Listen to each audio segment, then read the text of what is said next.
Hamma sohada bo'lgani kabi, ovchilar jamiyatida ham yangi mavsumga tayyorgarlik ishlari qizg'in davom etmoqda. Biz ushbu jamiyatga kelganimizda u yerda havaskor baliqchilarni navbatdan tashqarigi mavsumga tayyorgarlik xususidagi yig'ilishi ustidan chiqdik. Endi so'z hammamiz uchun hurmatli bo'lgan boshlig'imizga. Xo'sh, eslaringda bor. Oldingili baliq ovga chiqqanimizda kishi boshiga bir shishada aroq bo'lib, natijada qarmoqlarni yo'qotib keldik. Ha, to'g'ri. Undan keyingi yili kishi boshiga 2 shishadan bo'lib, bir yo'la avtobusni yo'qotib keldik. Ha, ular yo'qotib ketdi. Bunday bo'ldi. Xo'sh, bu yil nima qildik endi? Menda fikr bor. Qani?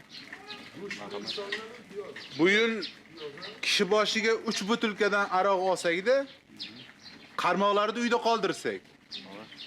Baliq oviga borib, avtobusdan tushmasak.